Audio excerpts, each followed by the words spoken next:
আজকে রান্না করব হচ্ছে চিংড়ি মাছের পাতুরি। তো চিংড়ি মাছের পাতুরি রান্না করার জন্য প্রথমে হচ্ছে আমি চিংড়ি মাছ ধুয়ে নিচ্ছি। এখানে কিছু মাঝারি সাইজের চিংড়ি মাছ আছে, খুব বেশি বড় না আর হচ্ছে একদম ছোট যে সেরকমও না।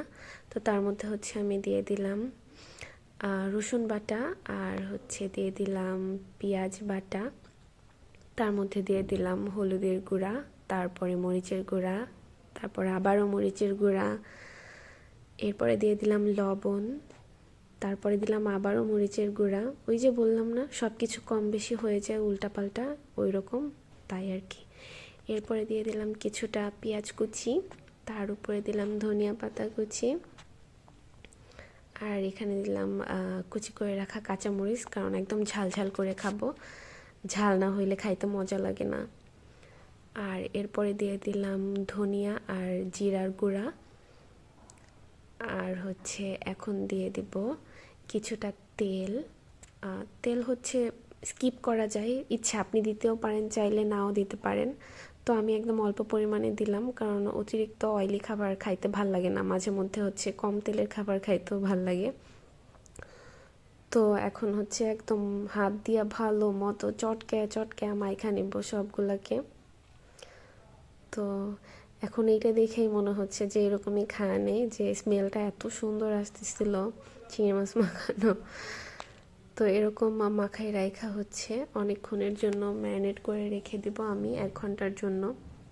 ফ্রিজে রাখবো, কারণ ফ্রিজে না রাখলে বাইরে যদি রেখে দিই তাহলে হচ্ছে মাছগুলো থেকে পানি ছেড়ে দিব, আর যেহেতু আমি এটা পাতুরি করব পানি ছেড়ে দিলে সমস্যা হয়ে যাবে।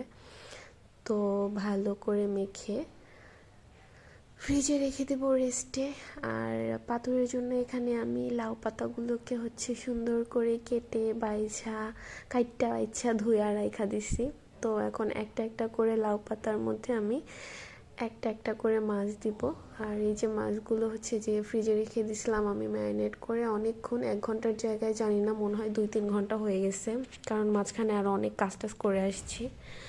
তো এখন একটা একটা পাতায় আমি একটা একটা করে মাছ দিয়ে দিব। বেশি মাছ দিলে হচ্ছে পাতাটা ঠিকমতো বটা যাবে না বলতে বটা যাবে, কিন্তু ভাজার সময় না কেমন যেন মশলা বের হয়ে যায় সাইড দিয়ে।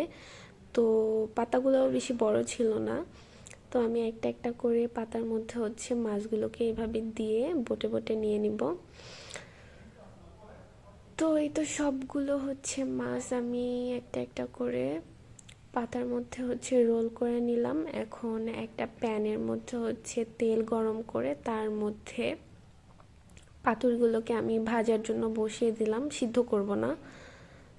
তো একটা একটা করে দিয়ে অনেকক্ষণ, মানে একদম লো হিটে অনেকক্ষণ ধরে ভেজে নিব। হিট যদি বাড়িয়ে দেওয়া হয় তাহলে হচ্ছে পাতাগুলো উপর থেকে একদম পুড়ে যাবে।